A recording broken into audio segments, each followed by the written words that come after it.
اپنے من میں ڈوب کر پا جا سراغ زندگی. قرآن کیا کہتا ہے؟ وَفِي أَنفُسِكُمْ أَفَلَا تُبْصِرُونَ. اور تیسری اہم ترین آیات کیا ہے؟ آیات قرآنیہ. ان تینوں میں گہرا ربط ہے. آیات آفاقی، آیات انفسی، آیات قرآنی. ان میں تدبر کے ذریعے، غور و فکر کے ذریعے انسان ایمان حاصل کرے. یہ ٹاپ کا ایمان ہے، یہ انٹلیکچوئلز کا ایمان ہے، یہ صدیقین کا ایمان ہے. نمبر 2، ایک ایمان ہے عوام کے لیے، اس کے دو راستے ہیں. نمبر 1، صاحب یقین کی صحبت. جس کے اندر یہ ایمان پیدا ہو چکا ہو، آپ اس کے قریب رہیے.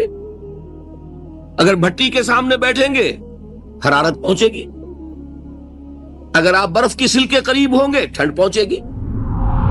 صاحب ایمان کی صحبت اختیار کریں گے، ایمان سرایت کرے گا.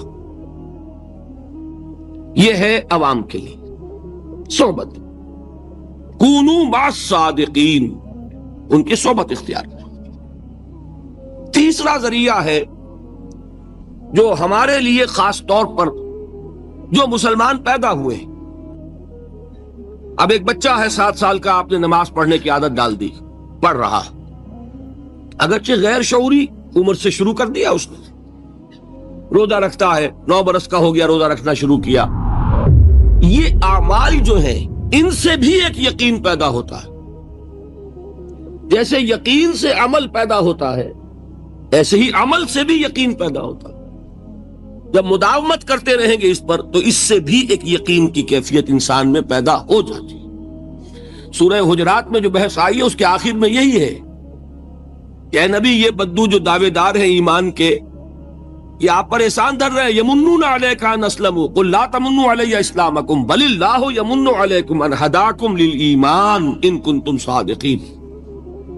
یہ آپ پر احسان دھر رہے ہیں کہ ایمان لے آیا. نبی ان سے کہیے مجھ پر اپنے ایمان کا کوئی احسان نہ دھرو، اپنے اسلام کا، بلکہ اللہ تم پر احسان دھرتا ہے کہ اس نے تمہیں ایمان کے راستے پر ڈال دیا ہے. جب اسلام پر آ گئے ہو تو عمل کرتے رہو گے. ان تطیعوا اللہ ورسولہ، اگر عمل کرتے رہو گے تو اس عمل کے ذریعے سے بھی تمہارے اندر ایمان پیدا ہو جائے. تو یہ 3 راستے ذہن میں رکھیے. جو عوام ہے، غور و فکر، سوچ بچار، اس کی صلاحیت نہیں یا مواقع نہیں، ان کے لیے یہ 2 راستے ہیں: یقین بذریعہ عمل اور یقین بذریعہ صحبت. یہاں سے اٹھا رہے ہیں لوگوں کو، بار بار یہیں آ جاتے ہیں. آپ یادو یہاں پر لیکن نا ان کو دقت ہوتی. یہاں پہ کوئی صاحب پہلے سے روک دیا کرے نا، جو بعد میں گڑبڑ ہوتی. تو ایک ایمان ہے انٹلیکچوئلز کا، صدیقین کا، جن کو قرآن کہتا ہے اولو الالباب الذین یعقلون. ان فی خلق السماوات والارض واختلاف اللیل والنہار لآیات لأولی الالباب. ہوش مندوں کے لیے، عقل مندوں کے لیے، غور و فکر کرنے والوں کے لیے، اصحاب دانش و بینش کے لیے ہماری کائنات میں ہماری نشانیاں ہیں. غور کرو اور ہمیں پہچانو. خود اپنے اندر جھانکو اور ہمیں پہچانو. اور ہماری آیات جو ہیں، ہمارے کلام کی، اس کی آیات جو ہیں، ان میں وہ ایمان رچا بسا ہوا ہے. ان پر غور کرو، غوطہ زنی کرو. قرآن میں ہو غوطہ زن ہے مرد مسلمان. یہ ہے ٹاپ کا ایمان، یہ ہے اصل وہ ایمان کہ جو مطلوب ہے. اب باقی حضرات جو ہیں ان کے قریب رہیں گے، ایمان حاصل کر لیں گے، اور جو اعمال اللہ نے بتائے ہیں ان پر عمل کرتے رہیں گے، ایمان حاصل. اب دوسری بات کی طرف آئیے.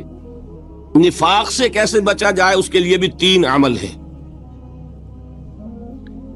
پہلی چیز، اور 2 چیزیں تو وہ ہیں کہ جو سورہ منافقون ہی کے دوسرے رکوع میں بیان ہوئی. پریونشن کیسے ہوگی، بچو گے کیسے؟ دوام ذکر، اللہ کو یاد رکھو. یا ایھا الذین آمنوا لا تلہکم اموالکم ولا اولادکم عن ذکر اللہ ومن یفعل ذلک فاولئک هم الخاسرون. دل کو غفلت میں مت آنے دو. دل غافل ہوگا، شیطان کا ڈیرا بن جائے گا. وہ دوام ذکر میں، البتہ یہ ذہن میں رکھیے کہ دوام ذکر کا ذریعہ کیا ہے، اس میں مغالتے ہیں لوگوں کو. جو سب سے بڑا ذکر ہے اس کو بھولے ہوئے ہیں، اور جو تیسرے چوتھے نمبر کا ذکر ہے اس کو سمجھ بیٹھے ہیں کہ بس یہی ذکر ہے. سب سے بڑا ذکر، مجسم ذکر قرآن ہے. الذکر انا نحن نزلنا الذکر وانا له لحافظون. وہ الذکر کون سا ہے؟ قرآن. اسی کو فرمایا، میں نے وہ آیت سنائی تھی کہ لوگ تنزیہ کہتے تھے، یا ایھا الذی نزل علیہ الذکر انک لمجنون. حضور سے مخاطب ہو کر کہتے ہیں فلاں جس کے اوپر کے اس کے خیال کے مطابق ذکر نازل ہوا ہے، ہم تو تمہیں پاگل سمجھتے ہیں. وہاں بھی لفظ کیا ہے؟ الذکر. تو معلوم کیا ہوا؟ انا انزلنا الیک الذکر لتبین للناس ما نزل الیہم. یہ الذکر ہے. تو اس سے بڑا ذکر کوئی نہیں. تلاوت قرآن، تدبر قرآن، غور و فکر قرآن کا، قرآن کو یاد کرنا. اس پر میرا کتاب چاہے مسلمانوں پر قرآن مجید کے حقوق، اب تو یہاں شاید کوئی کتاب موجود نہیں رہی ہے، بہرحال اگر آپ کو ضرورت ہوتی ہے پاکستان سے منگا لیتے ہیں ہر شے، پڑھیے انشاءاللہ آ جائیں گی چیزیں. نمبر 2 ذکر کیا ہے؟ اقیم الصلاۃ لذکری. نماز کو قائم کرو میری یاد کے لیے. یہ ذریعہ ذکر میں، وہ تو ہے ہی مجسم ذکر، اور یہ ذریعہ ذکر میں سب سے اہم ہے. یہ عملی ذکر بھی ہو رہا ہے اور قولی بھی ہو رہا ہے. سورہ فاتحہ پڑھی آپ نے، قرآن شریف کی کچھ آیات پڑھی، پھر رکوع کیا. یہ رکوع جو ہے یہ آپ کا عملی ذکر ہے کہ آپ نے اپنے وجود سے اللہ کی عظمت کو تسلیم کیا. پھر آپ سجدے میں گرے، یہ آپ کا عملی ذکر ہے کہ اپنے وجود سے آپ نے اللہ کی عظمت کو اور تسلیم کیا. تیسری چیز ہے مسنون دعائیں اور مسنون اذکار جو حضور سے ثابت. ہمارے ہاں کیا ہو گیا؟ مجھے فلاں بزرگ نے یہ چیز بتائی ہے، وہ تو پڑھتے چلے جا رہے ہیں. نہ قرآن سے دلچسپی، نہ اذکار مسنونہ سے دلچسپی. ادعیہ معصورہ. آپ غور کریں گے کہ زندگی کے ہر عمل کے لیے حضور کی دعا موجود ہے. صبح اٹھے دعا ہے، آنکھ کھلتے ہی بیت الخلاء میں داخل ہونے لگے دعا ہے، نکلے دعا ہے، وضو کرنے بیٹھے دعا ہے، فارغ ہوئے دعا ہے، مسجد کے لیے گھر سے نکلے دعا ہے، مسجد میں داخل ہوئے دعا ہے. مسجد میں تو ہے ہی ذکر، نماز ہے، تلاوت ہے. باہر نکلے دعا ہے، گھر میں داخل ہونے لگے پھر دعا ہے. سواری پر سوار ہو رہے ہیں دعا ہے، اتر رہے ہیں دعا ہے، شیشہ دیکھ رہے ہیں دعا ہے، کپڑے پہن رہے ہیں دعا.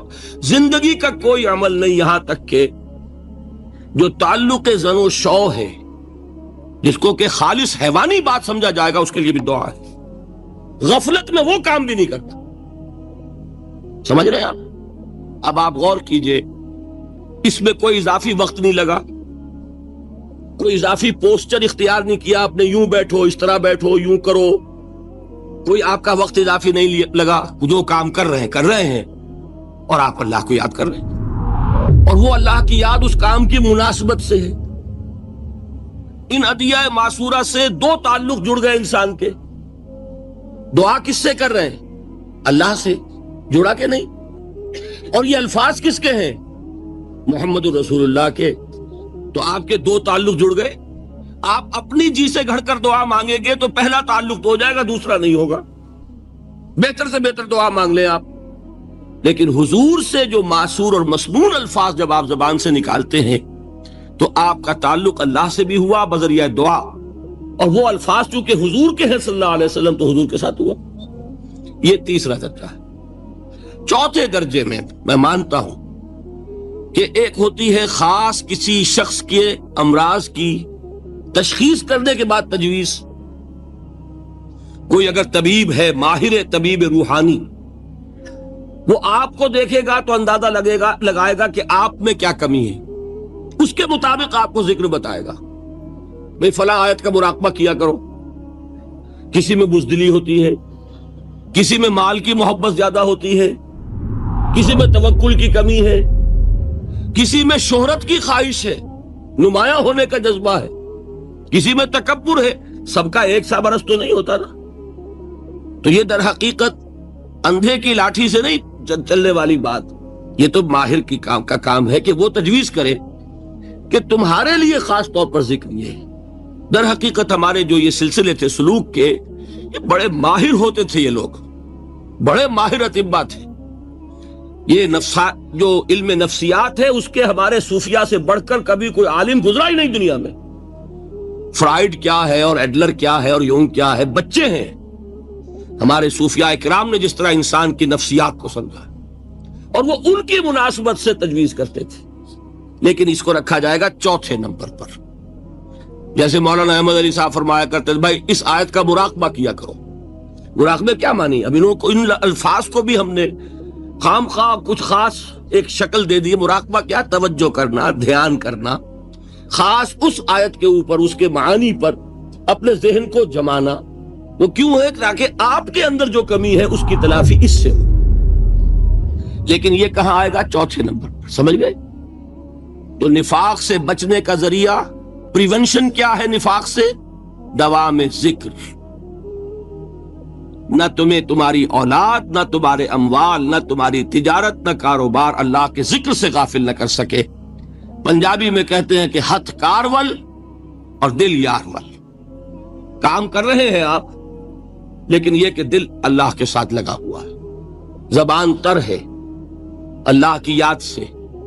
جو قرآن یاد ہے، گاڑی میں آپ بیٹھے جا رہے ہیں، 2 گھنٹے آپ کو کار میں لگانے ہیں، قرآن شریف پڑھتے جائیے. اس سے بڑا ذکر ہی کوئی نہیں. یہ ہے پریونشن. اب اگر مرض ہو جائے تو کیا؟ اس کے لیے 2 چیزیں ضروری ہیں. ایک دیکھیے عجیب ہے، یہ نفاق کا علاج انفاق سے. صرف ایک الف لگا نا. انفاق کے معنی اور ہے. یہ بنا ہے کس سے؟ نفقت الدراہم، پیسے ختم ہو گئے، مک گئے. یا نفق الفرس، گھوڑا مر گیا. تو مال کو کھپانا، لگانا اللہ کی راہ میں. اگر دل میں نفاق کی کوئی آلائش آئی ہے تو اس کا ازالہ ہوگا انفاق فی سبیل اللہ سے. مال اللہ کی راہ میں دیجئے، صدقہ کیجئے، خیرات کیجئے، دیجئے، اللہ کے دین میں لگائیے. جتنا لگائیں گے نفاق دھل جائے. اس لیے کہ اصل سبب نفاق کا ہے ہی حب دنیا، دنیا کی محبت. لہذا اس کا ازالہ ہوگا جو سب سے محبوب شے ہے، مال. انہ لحب الخیر لشدید. مال محبوب ترین ہے کہ نہیں؟ لہذا اس کو اللہ کی راہ میں لگائیں گے تو وہ نفاق دھل جائے گا. اور ایک اور چیز ہے جو بہت اہم ہے، بہت ہی شعوری طور پر اس کا اہتمام کیجئے.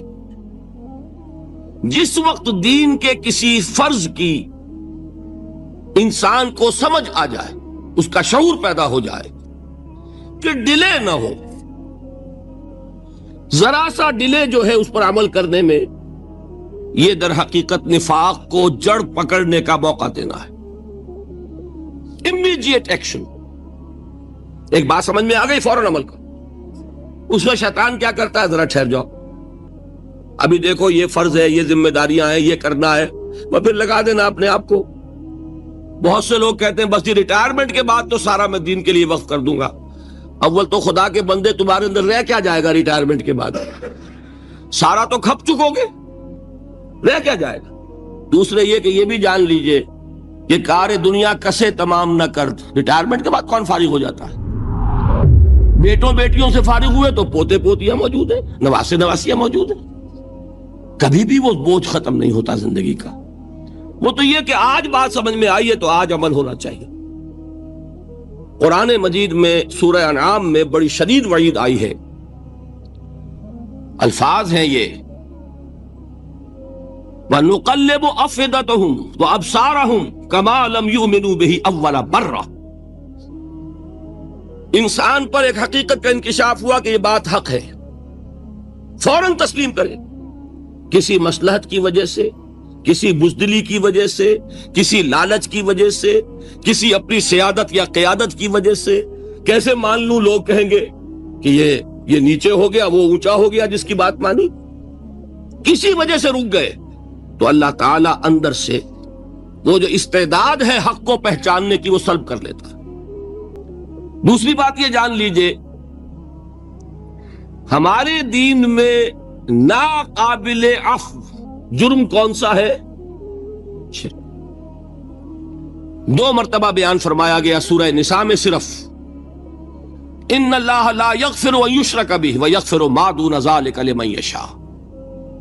اللہ تعالیٰ اسے تو ہرگز نہیں بخشے گا کہ اس کے ساتھ شرک کیا جائے، ہاں اس سے کم تر جس کو چاہے گا معاف فرما دے گا۔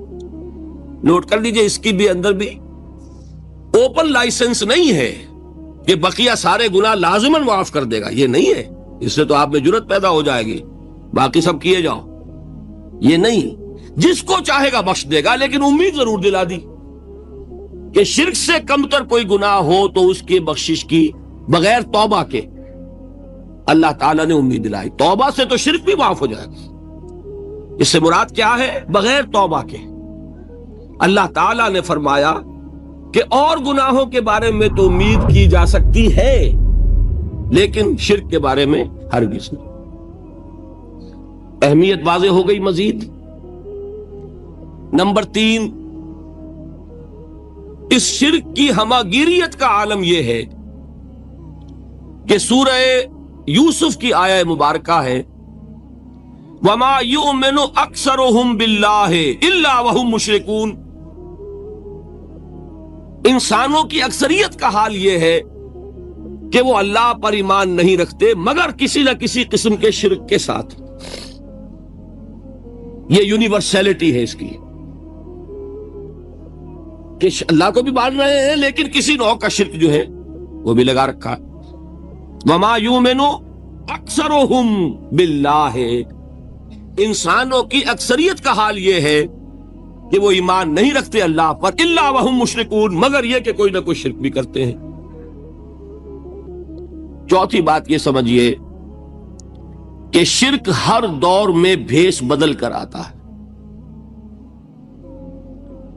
یہ ضروری نہیں ہے کہ شرک کی جو قسمیں آج سے 200 برس پہلے تھیں صرف وہی آج بھی رہے۔ ہو سکتا ہے کہ بالکل نئی شکلیں اس شرک نے اختیار کر لی۔ اس سے کیا نتیجہ نکلا کہ اگر اجتہادی بصیرت نہیں ہوگی تو ہو سکتا ہے کہ ایک شخص جو ہمارے سابق علماء نے لکھ دیا کہ یہ چیز شرک، یہ چیز شرک، یہ چیز شرک، یہ چیز شرک، آج سے 500 برس پہلے کا انسان، بڑے سے بڑا عالم دین، اپنے زمانے کے شرک کو پہچان کر تو لکھ سکتا ہے، اس سے تو آپ بچ رہے ہیں۔ امام ابن تیمیہ نے اس کو شرک قرار دیا، اس کو شرک قرار دیا، اس کو شرک قرار دیا، کوئی شخص ہے جو اس سے تو بچ گیا۔ امام صاحب کی دی ہوئی بصیرت سے اس نے ان جو اقسام ہے شرک کی ان کو پہچان لیا، لیکن یہ عین ممکن ہے کہ آج کے شرک کو وہ نہ پہچان رہا ہو، اپنی جگہ وہ سمجھ رہا ہو اپنے آپ کو بہت بڑا موحد، جبکہ اس دور کا جو شرک ہے اس میں ملوث ہو۔ اس کو میں نے کہا ہے کہ اس شرک کے بارے میں بڑی اجتہادی بصیرت کی ضرورت ہے۔ فارسی کا ایک شعر ہے، بڑا پیارا شعر ہے، بہر رنگے کے خواہی جامہ می پوش، من انداز قدت رامی شناسم۔ اپنے محبوب سے کہہ رہا ہے شاعر کہ تم جس طرح کا چاہو لبادہ اوڑھ لو، میں تمہیں تمہارے قد سے پہچان لوں گا۔ کتنا ہی چھپا لو اپنے آپ کو، کیسے ہی لباس بدل لو، بہر رنگے کے خواہی جامہ می پوش، من انداز قدت رامی شناسم، میں تمہارے قد سے تمہیں پہچانوں۔ یہ اگر بصیرت نہ ہو کہ شرک کو اس کے قد سے پہچان سکیں آپ، اس کے لیے ضرورت ہے اصولوں کی۔ دیکھیے جس طرح الجبرا کے اصول ہوتے ہیں، فارمولہ ہے، فارمولہ ہاتھ میں آ گیا، مسئلے حل کرتے چلے جا رہے ہیں، آپ اپلائی کرنے کی دیر ہے فارمولے کے۔ اگر آپ نے صرف گنتی کر کے کسی زمانے کے شرک وہ تو سمجھ لیے، لیکن وہ بصیرت باطنی حاصل نہیں ہوئی، اجتہادی بصیرت، وہ اصول ہاتھ میں نہیں آئے کہ جس سے آپ پہچان سکیں، تو ہو سکتا ہے کہ اس دور کے شرک کو آپ نہ پہچان سکیں۔ اس کے لیے ضرورت ہے کہ اصل اصول ہاتھ میں آ جائیں تاکہ ان اصولوں کو اپلائی کریں۔ ایک بات مجھ سے اور سن لیجئے، میرا اپنا یہ تاثر ہے، ہمارے دین میں خیر، بھلائی، نیکی، چاہے وہ نظریے کی ہو، علم کی ہو، عقیدے کی ہو، عمل کی ہو، اخلاق کی ہو، وہ سب کیا ہے؟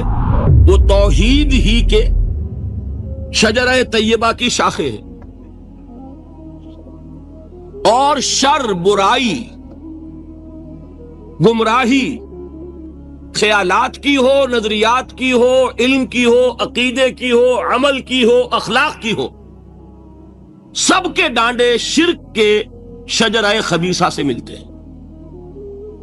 اس شجرہ خبیثہ کے برگوبار ہے جو بھی برائی ہے، عمل کی یا علم کی، اور اس شجرہ طیبہ کے برگوبار ہے جو بھی خوبی ہے، عمل کی یا عقیدے کی۔ یہ میرا تاثر ہے، اور جب تک اس انداز میں وہ آپ کو اندرونی رشتے ظاہر نہیں ہوں گے، آپ پر منکشف نہیں ہوں گے، وہ اجتہادی بصیرت جو ہے پیدا نہیں ہو سکے گی۔ اب آئیے ایک اور بات دیکھیے، شرک میں اور الحاد میں کیا فرق ہے، یہ بھی ہم نہیں سمجھتے۔ الحاد، مادہ پرستی، وہ کیا ہے؟ ایتھیزم، کسی بھی خدا کا انکار۔ ہمارے آج کے دور کی سب سے بڑی گمراہی یہ ہے۔ شرک کیا ہے؟ خداؤں کو ماننا۔ یہ کیا ہے؟ تھیزم ہے، لیکن پولی تھیزم ہے۔ توحید کیا ہے؟ مونو تھیزم ہے، ایک خدا کا ماننا۔ لیکن شرک کے اندر ایک اور حقیقت کو پہچان لیجئے، شرک میں ہمیشہ ٹاپ پر ایک خدا کو مانتے ہیں، باقی سارے خدا نیچے ہوتے ہیں، اوپر جا کر وہ توحید ہوگی ہمیشہ۔ کوئی مشرکانہ نظام ایسا نہیں ہے جو ٹاپ پر جا کر توحید نہ بن جائے۔ دیکھیے، ہندو دیویاں، دیوتا بے شمار، لیکن مہادیو وہ بھی کیا دو ہیں؟ مہادیو وہ تو ایک ہے۔ انگریزی میں گاڈز، گاڈیسز، لیکن وہ چھوٹے جی سے لکھے جائیں گے، چھوٹے جی سے لکھے جانے والے gods and goddesses. Roman mythology ہو، گریک مائتھولوجی ہو، ان دیویوں دیوتاؤں کے نام ہی آپ نہیں یاد کر سکتے، لیکن گاڈ بڑے جی سے وہ ایک ہے کہ نہیں؟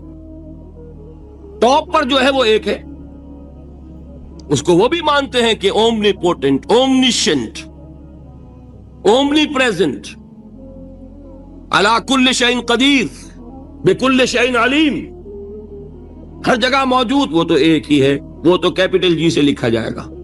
باقی اس کے نیچے فوج ہے دیویوں کی، دیوتاؤں کی، خداؤں کی اور خدانیوں کی، وہ گاڈز اینڈ گاڈیسز ہیں۔ عرب میں کیا تھا؟ میں نے پہلے آپ کو وہ دو مثالیں دے دی ہیں، تیسری اور ایران کی لے لیجئے۔ خیر کا خدا اور شر کا خدا اور،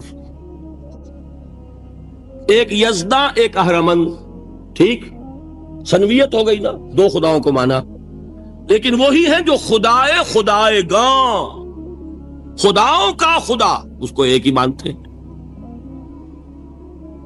یہی معاملہ عرب میں تھا، اللہ وہ ایک ہی تھا ان کے ہاں۔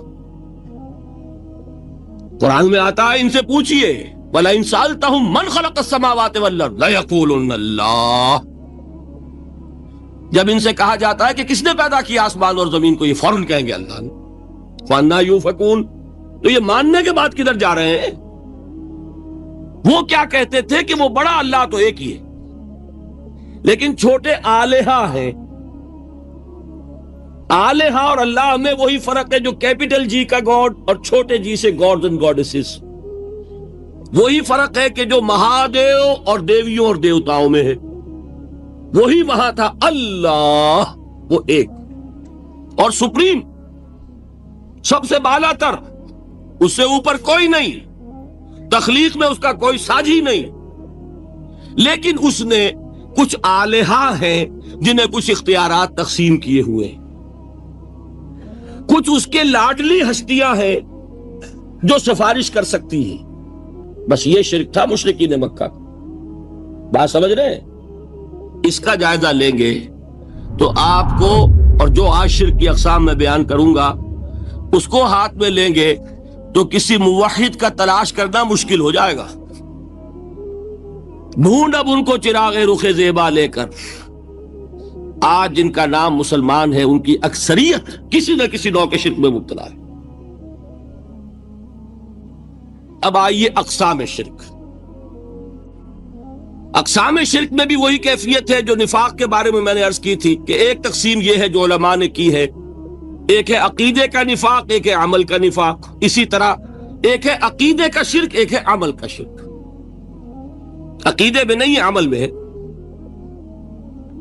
ایک تقسیم آپ نے سنی ہوگی شرک جلی، شرک خفی. ایک ہے ننگا شرک، کھلم کھلا شرک. ایک ہے چھپا ہوا شرک جو نظر نہیں آتا. لیکن ایک مغالطہ اپنے دل سے نکال دیجئے، بعض لوگ شرک خفی کو شرک نہیں سمجھتے. یہ بہت بڑی غلطی ہے. اگر وہ شرک نہ ہوتا تو حضور اسے شرک نہ کہتے. کوئی اور لفظ، عربی زبان کا دامن جو ہے محدود نہیں ہے، پھر اس کے لیے کوئی اور لفظ اختیار فرمایا جاتا ہے. وہ شرک، لیکن ایک شرک ہے جلی جو نمایاں ہے، نظر آ رہا. ایک ہے شرک خفی جو نظر نہیں آ رہا. اور وہ کتنا خفی ہو سکتا ہے اس کی ایک مثال دی حضور نے. شرک خفی اتنا خفی ہو سکتا ہے، ذرا مبالغہ دیکھیے جو حضور نے بات کو سمجھانے کے لیے مثال میں جو مبالغہ اختیار فرمایا. ایک سیاہ اندھیری رات میں ایک سیاہ پتھر پر ایک سیاہ چیونٹی کو رینگتے ہوئے دیکھنا جتنا مشکل ہے، اتنا ہی شرک خفی کا پہچاننا مشکل ہے. بتائیے، آپ نے فرمایا انا افصح العرب، میں عرب کا فصیح ترین انسان ہوں. اس سے آگے کوئی مثال دی جا سکتی؟ اندھیری رات، تاریک رات، پتھر سیاہ، چیونٹی سیاہ، کون دیکھ سکتا؟ جتنا اس کو دیکھنا ناممکن ہے اتنا ہی شرک خفی کا پہچاننا مشکل ہے. گویا کہ اس سے تو اللہ ہی بچائے گا تو انسان بچے گا. ایک آخری بات تمہیداً اور عرض کر دوں، پھر میں چلوں گا اقسام پر. میری جو باتیں آپ کے سامنے آئی اس سے ایک منطقی نتیجہ نکلتا ہے. کوئی شخص اگر حقیقتاً شرک سے بچ جائے، واقعتاً شرک سے بچ جائے، ہر قسم سے بچ جائے، اس سے بھی اوپر کوئی انسان ہوگا. گویا کہ یہ آخری منزل ہے. یا یوں کہیے کہ جس شخص کے بارے میں اللہ تعالیٰ یہ مان لے کہ میرا یہ بندہ شرک سے بری ہے، اس سے بڑی سند کوئی ہے؟ دی ہائیسٹ ٹیسٹیمونیل، سب سے بڑی سند، سب سے بڑی تعریف جو بندے کی ہو سکتی ہے وہ کیا ہے؟ یہ مشرک نہیں. یہی وجہ دیکھیے آپ قرآن مجید میں حضرت ابراہیم کے ذکر میں دیکھیں گے. ابراہیم کا مقام کیا ہے؟ خلیل اللہ، ابو الانبیاء، امام الناس. تین نسبتیں ہیں، تینوں بڑی عظیم.